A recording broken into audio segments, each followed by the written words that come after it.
Students, स्वागत है आपका free study bye Lodhi sir के यूट्यूब चैनल में। दोस्तों, आज हम आपको बताने वाले हैं ध्वनि तरंगों की विशेषताएं। और मुख्यतः यदि आप किसी स्टेट लेवल के या सेंट्रल लेवल के एग्जाम की तैयारी कर रहे हैं और यदि उसमें साइंस सब्जेक्ट पूछा जाना है तो दोस्तों निश्चित रूप से यहाँ ध्वनि तरंगों से संबंधित एक प्रश्न आना ही होता है। यदि आप हमारे दोनों वीडियो को पूरा देख लेते हो, एक पार्ट 1 इसका प्लेलिस्ट में मिल जाएगा साइंस की, और दूसरा पार्ट 2 जो है वो आज हम आपको इसके बारे में बताने वाले हैं। तो ठीक है स्टूडेंट्स, यदि आपने अब तक हमारे चैनल को सब्सक्राइब नहीं किया तो प्लीज सब्सक्राइब कर लें, साथ में बेल आइकन पर क्लिक कर दें, साथ में दोस्तों के साथ शेयर करें, लाइक भी कर दें। धन्यवाद। तो ठीक है स्टूडेंट्स, देखते हैं आज का विषय, और इसमें हम आज आपको बताने वाले हैं ध्वनि तरंगों की कुछ विशेषताओं के बारे में। यहाँ से निश्चित रूप से प्रश्न आना ही होते हैं। तो स्टूडेंट्स, सबसे पहले हम इसमें प्रारंभ करते हैं। ध्वनि की तीव्रता क्या कहलाती है? सबसे पहले हम आपको तीव्रता के बारे में बता देते हैं। तो इसी को हम तीव्रता कहते हैं, इसी को हम कहते हैं ध्वनि की प्रबलता। ठीक है स्टूडेंट्स, तो ध्वनि की प्रबलता या ध्वनि की तीव्रता एक ही बात है। तो इसको हम यदि वैज्ञानिक रूप से परिभाषित करें ध्वनि तीव्रता या प्रबलता को, तो एकांक क्षेत्रफल से प्रति सेकंड प्रवाहित ध्वनि की मात्रा को ध्वनि की तीव्रता या प्रबलता कहते हैं। जरा ध्यान से सुनना, एकांक क्षेत्रफल से प्रति सेकंड प्रवाहित ध्वनि की मात्रा को तीव्रता या प्रबलता कहते हैं। ठीक है, इसका जो एसआई मात्रक होता है, क्योंकि यदि हम ध्वनि तीव्रता की बात करें तो ध्वनि तीव्रता का मात्रक होता है शक्ति बट्टे क्षेत्रफल। तो शक्ति का एसआई मात्रक होता है वाट, ठीक है, और क्षेत्रफल का होता है वर्ग मीटर। तो फिर तीव्रता का एसआई मात्रक हुआ वाट प्रति वर्ग मीटर। लेकिन इसका जो प्रयोगात्मक मात्रक होता है स्टूडेंट्स, ये प्रयोगात्मक मात्रक को क्या कहते हैं? हम इसको प्रयोगात्मक मात्रक को कहते हैं बेल।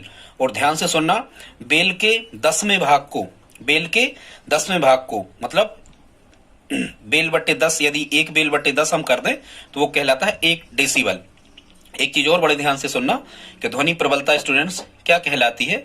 तो मुख्यतः ध्वनि प्रबलता, या कभी आपको यदि ऐसा प्रश्न आ जाता है कि ध्वनि का ऐसा कौन सा गुण है, इनको आप जरूर याद करना। यही प्रश्न आपसे स्टूडेंट्स पूछे जाते हैं कि ध्वनि का कौन सा गुण है जिसके कारण हमें ध्वनि तेज या मंद सुनाई देती है। जरा ध्यान से सुनना, ध्वनि का वह कौन सा गुण है जिसके कारण हमें ध्वनि तेज या मंद सुनाई देती है। तो फिर आपको क्या कहना है स्टूडेंट्स?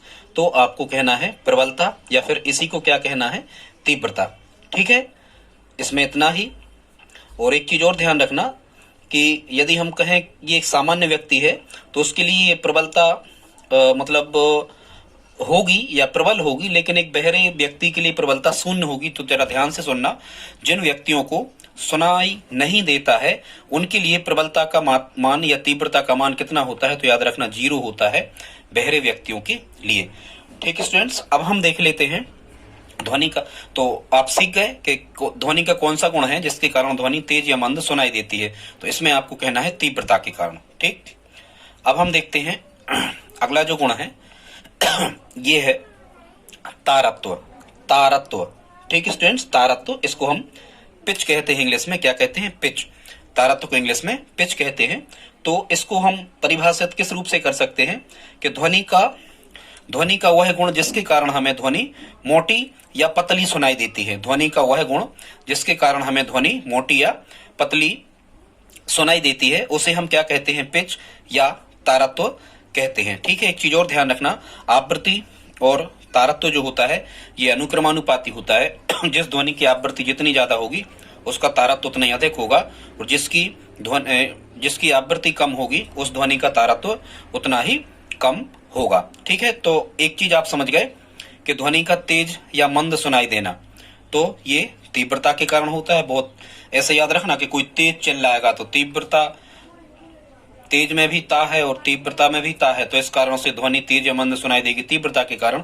लेकिन जैसे यहाँ लिखा है तार, तो देखो तार मोटा भी होता, तार पतला भी होता। तो यदि ध्वनि हमें मोटी या पतली सुनाई देती है आवाज, तो वो ध्वनि के किस गुण के कारण ऐसा होता है? तो आपको याद रखना है, ऐसा होता है तारत्व के कारण। और जिसकी ध्वनि जितनी ज्यादा पतली होती है उसका तारत्व उतना ही अधिक होता है। कई बार प्रश्न स्टूडेंट्स यहाँ से आ जाता है कि महिलाओं की जो आवाज या ध्वनि होती है ये पुरुषों की अपेक्षा पतली क्यों होती है? तो आपको ये लिखना है कि महिलाओं कि ध्वनि का तारत्व अधिक होता है, और जिसका तारत्व अधिक होता है ध्वनि उतनी ही ज्यादा पतली होती है। ध्यान रखना, ठीक है। तारत्व अधिक तो ध्वनि पतली होगी।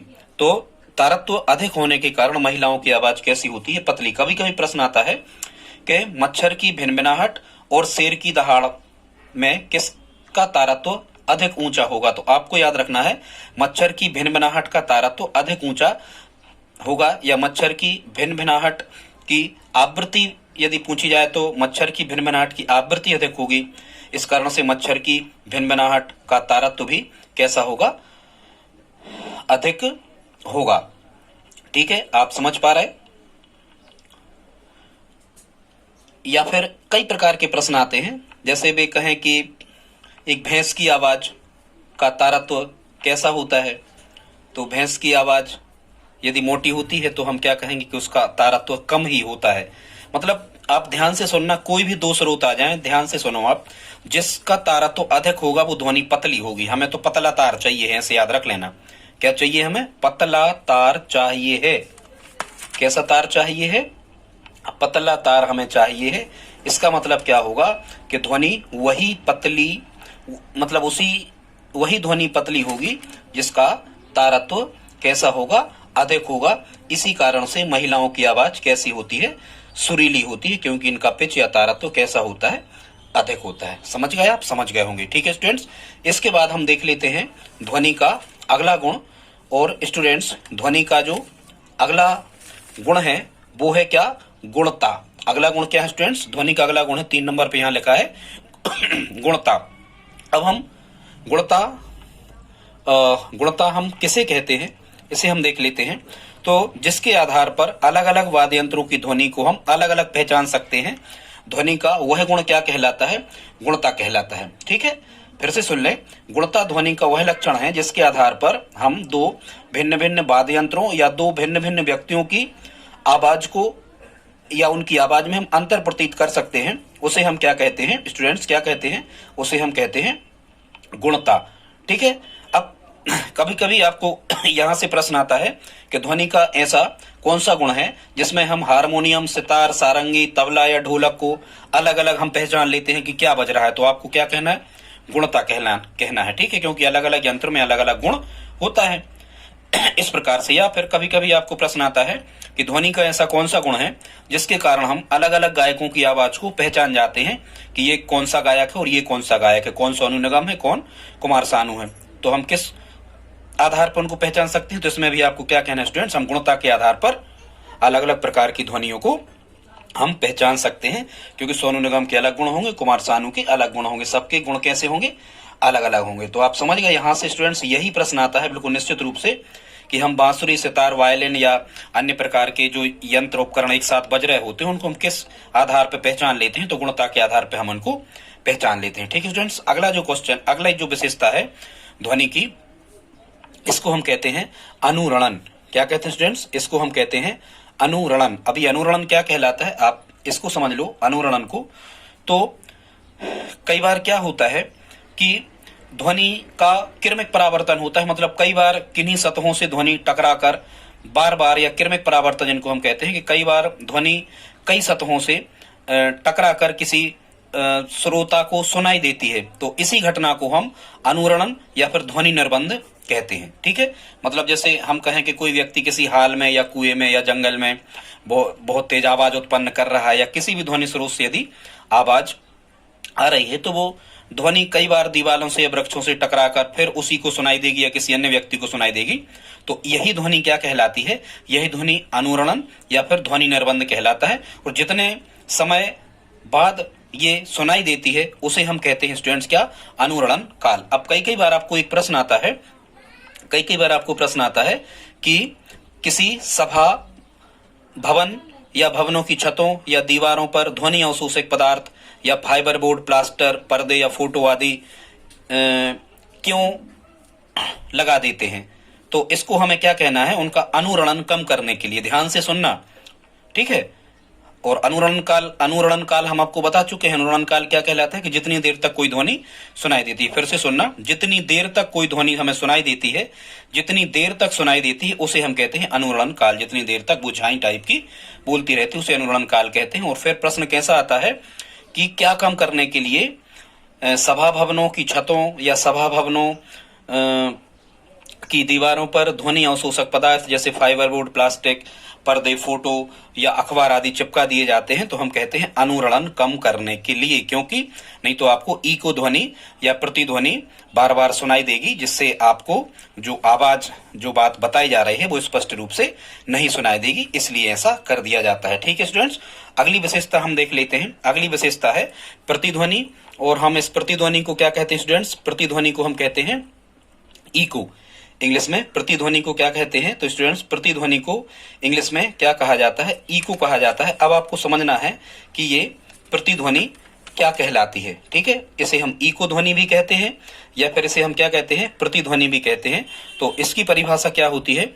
जब ध्वनि किसी वस्तु से टकराकर या जब किसी वस्तु से टकराकर ध्वनि तरंगें परावर्तित हो जाती हैं। ध्यान से सुनना स्टूडेंट्स, जब किसी वस्तु से टकराकर ध्वनि तरंगें परावर्तित हो जाती हैं तो इस घटना को हम क्या कहते हैं? प्रतिध्वनि, या फिर क्या कहते हैं? इसको हम इको कहते हैं। ठीक है, समझ गए? और एक चीज और ध्यान रखना कि कान पर ध्वनि का प्रभाव कितने सेकंड तक रहता है? तो ध्यान रखना 1/10। कान पर ध्वनि का प्रभाव 1/10 सेकंड तक रहता है। ये 1/10 क्या है, जरा आप फिर से समझ लें। कई बार तो ऐसा प्रश्न आता है कि कान द्वारा दो ध्वनियों में अंतर तभी किया जा सकता है जबकि वे लगभग 1/10 सेकंड के अंतर से कान में प्रवेश करें। मतलब दूसरी ध्वनि प्रवेश करने और पहली ध्वनि प्रवेश करने के टाइम पीरियड में 1/10 सेकंड का क्या होना चाहिए? अंतर होना चाहिए। ठीक है, तभी आपको प्रतिध्वनि मूल ध्वनि से भिन्न सुनाई दे सकती है। अब हम देख लेते हैं, हाँ, अब ये प्रतिध्वनि कहाँ उत्पन्न होती है? तो इसको अपन देखते हैं। स्पष्ट प्रतिध्वनि सुनने के लिए, हाँ, एक चीज और आप समझ जाओ, यदि हमें स्पष्ट प्रतिध्वनि सुनना है कि कौन सी आवाज बोली गई है या क्या कहा गया है, तो स्टूडेंट्स बहुत इंपॉर्टेंट फैक्ट है, सबसे ज्यादा बार इस चैप्टर में से ये पूछा गया है, आप इसको याद कर लें। यदि हमें स्पष्ट प्रतिध्वनि सुनना है तो परावर्तक तल जो है, मतलब जहां से ध्वनि तरंगें परावर्तित हो रही हैं, वो ध्वनि स्रोत से कम 16.6 मीटर की दूरी पर होना चाहिए, या कई पुस्तकों में लिखा होता है 17 मीटर। माने ये कम से कम है कि कम से कम जो परावर्तक तल है वो ध्वनि स्रोत से कितनी दूरी पर होना चाहिए? 17 मीटर तक होना चाहिए। वहां से लौट के यदि जो तरंगें आएंगी, ध्वनि तरंगें, तो हम स्पष्ट प्रतिध्वनि सुन सकते हैं। ठीक है, फिर कभी कभी आपको प्रश्न आता है कि सूखे कुएं में चिल्लाने पर आवाज क्यों आती है? तो वो प्रतिध्वनि के कारण आती है। स्टूडेंट्स आगे देखते हैं। तो आप प्रतिध्वनि समझ गए होंगे। कई बार आपको प्रश्न आता है, वो प्रश्न कैसे आते हैं कि किसी नली या पाइप के एक सिरे से चिल्लाने पर या बोलने पर कई बार वही ध्वनि क्यों सुनाई देती? तो आपको कहना है प्रतिध्वनि के कारण। ठीक है, या डॉक्टरी जो स्टेथोस्कोप होता है जिससे हृदय की धड़कन को वो मापते हैं, तो डॉक्टरी स्टेथोस्कोप किस सिद्धांत पे कार्य करता है? तो ध्वनि की प्रतिध्वनि के सिद्धांत पे कार्य करता है। कई बार प्रश्न आता है कि वायुयान की ऊंचाई या समुद्र की गहराई आदि में ध्वनि के किस गुण का उपयोग होता है? तो इसी का इको या प्रतिध्वनि का उपयोग होता है। ठीक है स्टूडेंट्स, आगे अब हम देख लेते हैं ध्वनि का अपवर्तन क्या कहलाता है स्टूडेंट्स। तो ध्वनि का अपवर्तन कहलाता है जब ध्वनि एक माध्यम से दूसरे माध्यम प्रवेश करती है। जैसे हम कहें ध्वनि हवा से कांच में प्रवेश करती है, तो ध्यान रखना जब ध्वनि एक माध्यम से दूसरे माध्यम में प्रवेश करती है तो यह घटना ध्वनि का अपवर्तन कहलाता है। कई बार प्रश्न आता है कि अपवर्तन की घटना में क्या बदलता है और क्या नहीं बदलता। तो आपको हमेशा ध्यान रखना है स्टूडेंट्स कि अपवर्तन की घटना में ध्वनि की आवृत्ति नहीं बदलती, बाकी जैसे हम कहें उसकी तीव्रता या प्रबलता या तरंगदैर्घ्य या वेग ये सब बदल जाता है। ठीक है, क्या नहीं बदलती? आवृत्ति नहीं बदलती। ठीक, अब यहाँ ध्वनि के अपवर्तन से संबंधित प्रश्न आपको कैसे आते हैं? जैसे मान के चलो वो कहे कि ऐसी ध्वनि की किस घटना के कारण, या वो कहें कि ध्वनि दिन की अपेक्षा रात में अधिक दूर तक क्यों सुनाई देती है। ठीक है, ध्वनि दिन की अपेक्षा रात में अधिक दूर तक क्यों सुनाई देती है? तो आपको इसके कारण में यही कहना है कि ध्वनि दिन की अपेक्षा रात में अधिक दूर तक इसलिए सुनाई देती है क्योंकि उसमें ध्वनि का अधिक अपवर्तन नहीं होता है। ठीक है, या अगले कुछ और प्रश्न हैं क्यों वाले कारण, उनको भी हम आपको बता दे रहे हैं। कह रहे हैं गर्मी के दिनों में आसपास की ध्वनि ही सुनाई देती है, क्यों दूर की ध्वनि नहीं सुनाई देती। तो इसमें आपको क्या कहना है कि गर्मी के दिनों में ध्वनि का जो या माध्यम का जो घनत्व है, ये घनत्व कम हो जाता है, मतलब माध्यम विरल हो जाता है गर्मी बढ़ने से। तो घनत्व कम हो जाने के कारण ध्वनि की जो वेग है या ध्वनि की चाल है वो भी कैसी हो जाती है, कम हो जाती है। इसलिए गर्मी के दिनों में आसपास की ध्वनि सुनाई देती है, दूर की नहीं। अब दूसरा कह रहे हैं कि ठंड या बरसात के दिनों में दूर तक ध्वनि सुनाई देती है या रात के समय सुनाई देती है। इसमें भी आप यही कह सकते हो, ऊपर वाला जो क्वेश्चन था वो भी इसमें भी सही है। ठंड या बरसात के दिनों में ध्वनि दूर तक सुनाई देती है, क्यों? तो आपको याद रखना है कि जब ठंड होती है या बरसात होता है तो उस समय क्या होता है कि माध्यम का जो घनत्व है ये बढ़ जाता है, माध्यम का घनत्व बढ़ जाता है। और यदि घनत्व बढ़ जाता है तो ध्वनि का वेग भी कैसा हो जाता है, बढ़ जाता है। जैसे हमने आपको शुरू में बताया था, ये घनत्व या इसी को हम प्रत्यास्थता भी कह सकते हैं। कोई माध्यम जितना ज्यादा प्रत्यास्थ होता है, जैसे स्टील रबर से भी ज्यादा प्रत्यास्थ होता है, लोहा रबर से भी ज्यादा प्रत्यास्थ होता है। इसी कारण से प्रत्यास्थता या घनत्व जिन वस्तुओं के अधिक होते हैं उनमें ध्वनि की चाल या ध्वनि का वेग भी कैसा होता है स्टूडेंट्स, अधिक होता है। इसी कारण से ठोसों में ध्वनि का वेग अधिक होता है। ठीक है, हमने बताया था कि ठोसों में ध्वनि का वेग अधिक होता है। क्यों होता है? क्योंकि ठोस अधिक प्रत्यास्थ होते हैं, ठोसों में घनत्व अधिक होता है या अणुओं की सघनता कैसी होती है, अधिक होती है। तो यही कारण है कि ठंड या बरसात के दिनों में ध्वनि दूर तक सुनाई देती है, क्योंकि ठंड या बरसात के दिनों में ध्वनि का घनत्व क्या हो जाता है स्टूडेंट्स, बढ़ जाता है। अब हम कुछ घटनाएं और शेष रह गई हैं जिनके बारे में आपको, ध्वनि की कुछ घटनाएं शेष रह गई जिनके बारे में हम आपको बता देना चाहते हैं। तो स्टूडेंट सबसे पहले इसमें एक घटना आप देख रहे हो और वो क्या यहाँ पर लिखा हुआ है, सबसे पहले लिखा हुआ है यहाँ तरंग गति से संबंधित महत्वपूर्ण परिभाषाओं को देख लेते हैं। सबसे पहले यहाँ क्या लिखा है स्टूडेंट्स, यहाँ लिखा हुआ है तरंग दैर्घ्य। तो तरंग दैर्घ्य को हम देख लेते हैं कि तरंग दैर्घ्य या इसको इंग्लिश में तरंग दैर्घ्य को इंग्लिश में क्या कहते हैं स्टूडेंट्स, तरंग दैर्घ्य को इंग्लिश में कहते हैं हम क्या, वेवलेंथ। क्या कहते हैं, वेवलेंथ। तो जैसा कि हम आपको बताएं, जैसे हम अनुप्रस्थ तरंगों को लें तो अनुप्रस्थ तरंगें माध्यम में इस प्रकार से गमन करती हैं, इस प्रकार से आगे बढ़ती हैं अनुप्रस्थ तरंगें किसी भी माध्यम में। देखो हम एक डायग्राम बना के आपको बता रहे हैं, इस प्रकार से अनुप्रस्थ तरंगें। तो ये कहलाती माध्य स्थिति। माध्य स्थिति से वो अधिकतम ऊपर तक जाती हैं, धनात्मक अक्ष तक, फिर माध्य स्थिति से फिर माध्य स्थिति में आ जाती हूँ, फिर नीचे जाती हैं अधिकतम ऋणात्मक तक को, फिर माध्य स्थिति में आ जाती हूँ, फिर यहाँ तक जाती हूँ, फिर यहाँ तक आ जाती हैं। तो स्टूडेंट्स ये क्या कहलाता है, माध्य स्थिति से ऊपर की ओर अधिकतम विस्थापन और फिर माध्य स्थिति में और फिर नीचे की ओर अधिकतम विस्थापन और माध्य स्थिति में। तो ये कहलाता है किसी भी तरंग का एक चक्र। ये यहाँ तक ध्यान से समझना, यहाँ से मान के चलो ए से चले और बी तक आ गए, ठीक है। या हम दूसरे प्रकार से बताएं, मान के चलो पेंडुलम वाली घड़ियां हैं, यहाँ इसकी माध्य स्थिति थी, तो यहाँ से वो पेंडुलम गति करते हुए यहाँ गया, फिर यहाँ से माध्य स्थिति में फिर आया, फिर दूसरे तरफ गया, अधिकतम विस्थापन उसका हुआ माध्य स्थिति से, फिर यहीं आ गया। तो ये कहलाता है एक चक्र या एक दोलन। ध्यान से सुनना, एक चक्र या एक दोलन। अब चूंकि हम आपको बता रहे हैं क्या, हम आपको बता रहे हैं इसमें तरंग दैर्घ्य। क्या बता रहे हैं, तरंग दैर्घ्य या वेवलेंथ। तो ये अनुप्रस्थ तरंग इस प्रकार से चलती हैं। और जो अनुप्रस्थ तरंगें, अच्छा अब माध्य स्थिति से अधिकतम जो विस्थापन होता है स्टूडेंट्स, इसे हम कहते हैं सरंग। और माध्य स्थिति से जो नीचे की तरफ अधिकतम विस्थापन होता है, मतलब जो गच्चा बनता है, इसे हम कहते हैं गर्त। और यदि अनुदैर्घ्य तरंगें चलें तो वो जहां दूर दूर रहती हैं ये विरलन कहलाता है, और जहां पास पास रहती हैं संपीड़न कहलाता है। जहां दूर दूर रहती हैं विरलन कहलाता है, और जहां पास पास रहती हैं ये संपीड़न कहलाता है, ठीक है। तो जो अनुदैर्घ्य तरंगें हैं ये संपीड़न और विरलन बनाते हुए चलती हैं। ये जो कंडीशन है ये संपीड़न की है, और ये जो कंडीशन है दूर दूर ये विरलन की है। तो हम तरंग दैर्घ्य या वेवलेंथ को कैसे परिभाषित करते हैं, जैसा कि आपको पता है कि अनुदैर्घ्य तरंगों में दो क्रमागत विरलनों या दो क्रमागत संपीड़नों के बीच की दूरी को हम क्या कहते हैं, तरंग दैर्घ्य कहते हैं। तरंग दैर्घ्य को लैम्डा द्वारा प्रदर्शित करते हैं, और तरंग दैर्घ्य चूंकि एक प्रकार की दूरी है इसलिए तरंग दैर्घ्य का ऐसा मात्रक क्या होता है, मीटर।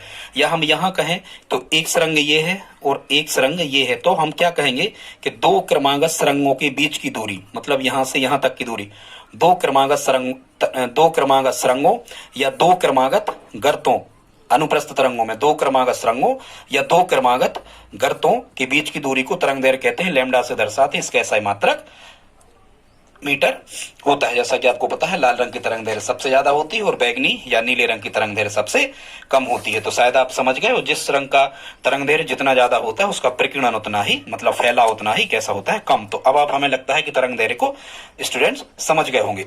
अगली जो परिभाषा इसमें सेकंड नंबर पे लिखी है, उसमें क्या लिखा है? उसमें लिखा है आवृत्ति। अब इस आवृत्ति मतलब अब आप समझो फ्रीक्वेंसी को। क्या समझो?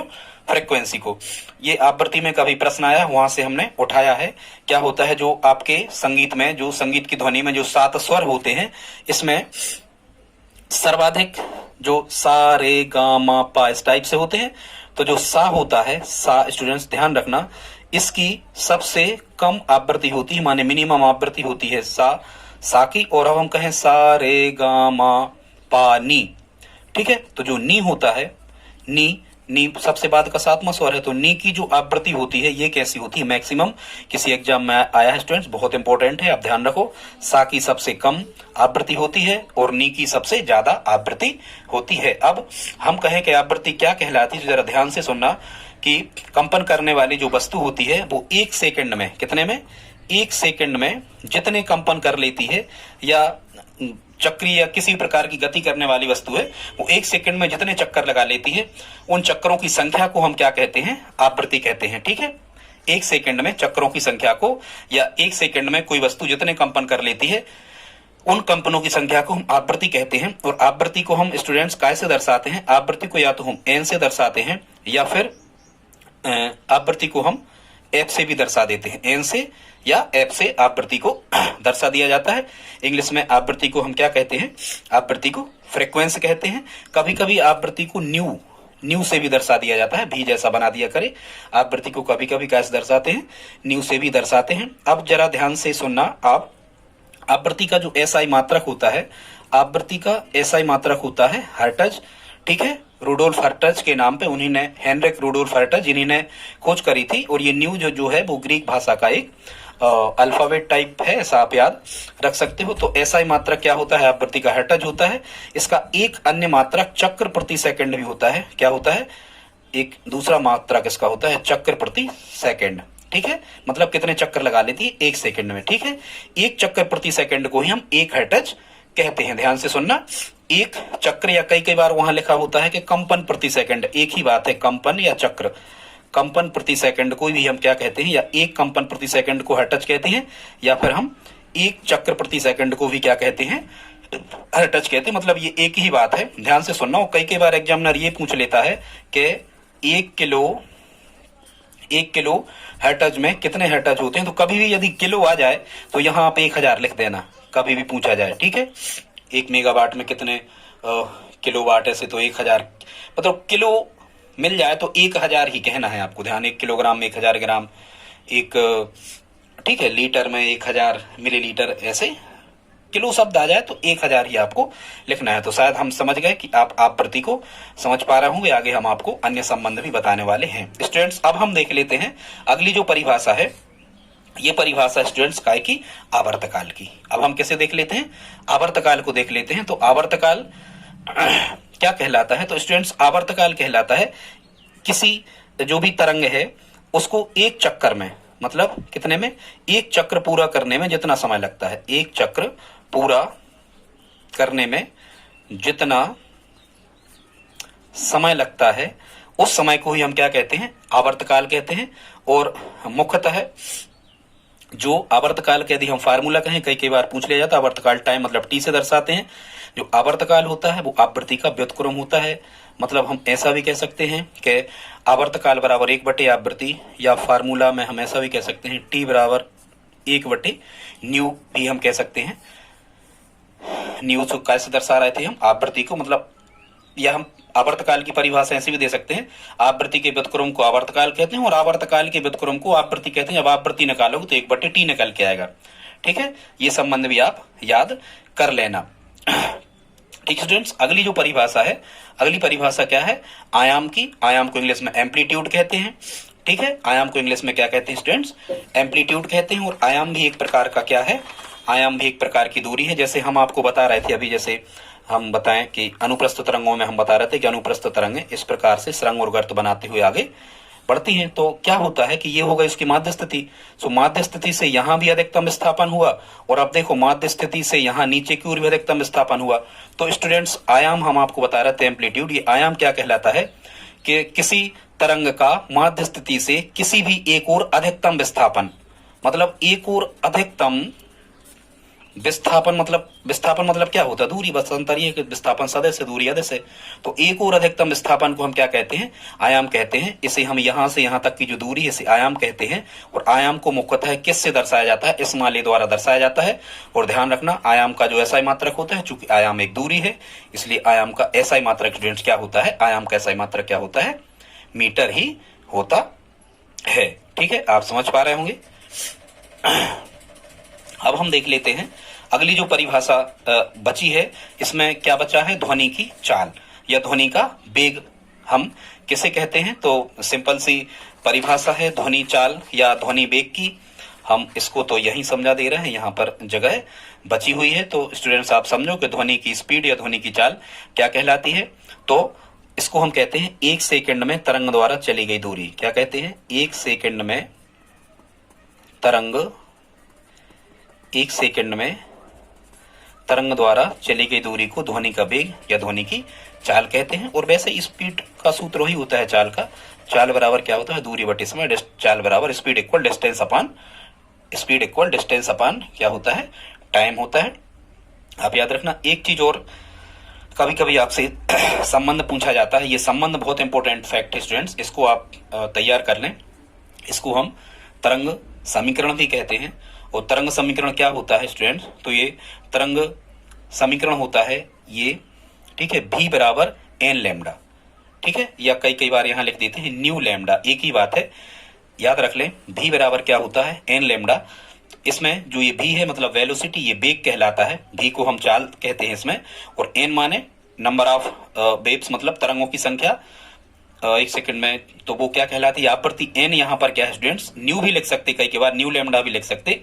n क्या है, यहाँ तरंग की आवृत्ति है। और लैम्डा क्या है, लैम्डा है तरंग दैर्घ्य, हम आपको पहले बता चुके थे। तो ये जो तरंग समीकरण है ये किन किन चीजों में संबंध बताता है, कई बार आपसे ये भी प्रश्न पूछा जा सकता है।